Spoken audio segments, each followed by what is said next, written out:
Before I start, I want to ask you to subscribe to my channel if you love real, raw stories about love, betrayal, and life's hardest lessons. And after you hear this one, please share your thoughts in the comments. I really want to know how you'd feel in my shoes. It was a Thursday night, quiet except for the faint hum of the city outside our apartment. I had just finished making dinner, her favorite, spaghetti with homemade sauce, and was setting the table, imagining the smile on her face when she walked in. But when she entered, the air between us felt wrong. Tense. I reached for her hand instinctively, and that's when it happened. She pulled away sharply, her voice barely above a whisper, "Don't touch me." Time stopped. My mind scrambled. "What do you mean?" I asked, my voice shaky, betraying the panic bubbling inside me. She avoided my eyes, staring down at her shoes, and mumbled something about needing space. But it wasn't just tonight. This had been building for weeks.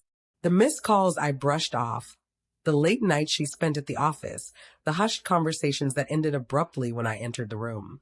I had told myself I was imagining things, that maybe I was being paranoid, that stress from work was making me anxious. But the words "don't touch me" cut deeper than anything I'd ever heard. They weren't about space. They weren't about stress. I felt my chest tighten, a sinking realization creeping over me that maybe, just maybe, she was pulling away from me in a way I could no longer ignore. The next few days were unbearable. I tried to speak to her gently, carefully, testing the waters with small questions about her day, her mood, anything. She answered politely but distantly, her eyes avoiding mine. My phone buzzed more than usual, texts I couldn't read right away, notifications she deleted quickly whenever I glanced. Every time my gut tightened, I wanted to convince myself it was nothing. But the doubt kept growing. One evening, after she went out with friends, I noticed her phone left on the kitchen counter. My fingers hesitated, heart hammering. I shouldn't, I told myself. But curiosity, or maybe desperation, won. And that's when I saw it. Messages from a number I didn't recognize, full of inside jokes and words she never used with me.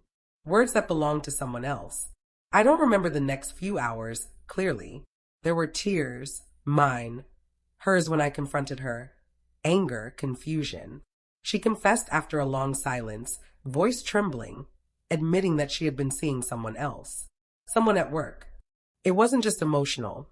It had crossed lines I thought I would never forgive. I wanted to scream, to yell, to beg her to explain. But all I could do was sit there, my hands trembling, staring at the proof of what I had suspected but never wanted to believe. And then, finally, I remembered those words, the night she whispered them, the night I realized something had changed. "Don't touch me." That line had been the warning I hadn't wanted to hear. We talked for hours, or maybe it was minutes. I've never been able to measure time accurately in moments like that. She apologized, said she had lost herself, that it wasn't about me, that it was a mistake. And I listened. But listening doesn't fix betrayal. Hearing the truth doesn't erase the pain. The following weeks were worse. Every shared memory felt tainted. Every small gesture.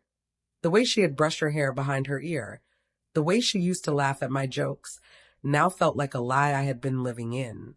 I replayed every argument, every tender moment, wondering which were real and which were not. The man I loved had been next to me, smiling, and I hadn't seen the cracks until they splintered into a chasm. I considered forgiveness. I considered staying. But every time I imagined her touch, the whisper came back, echoing in my mind, cold and sharp, "Don't touch me." And in that moment, I knew some lines once crossed cannot be uncrossed.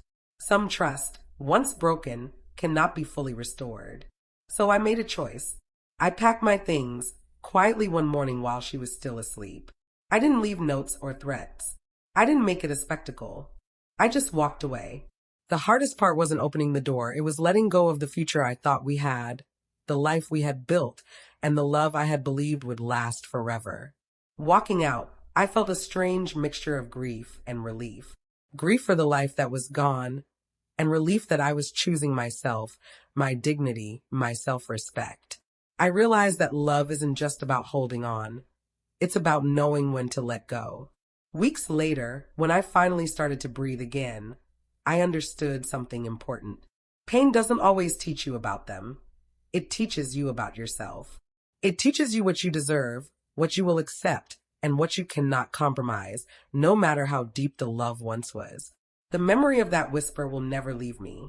But it doesn't haunt me anymore, it guides me. Don't touch me. Those words became my turning point, the line I refused to cross into a life where I wasn't valued, where love wasn't mutual. If there's one lesson I hope you take from this story, it's this. Sometimes the bravest thing you can do is walk away. Sometimes the hardest love story is the one where you choose yourself. Betrayal is painful, but living in the shadow of someone else's deceit is even more destructive.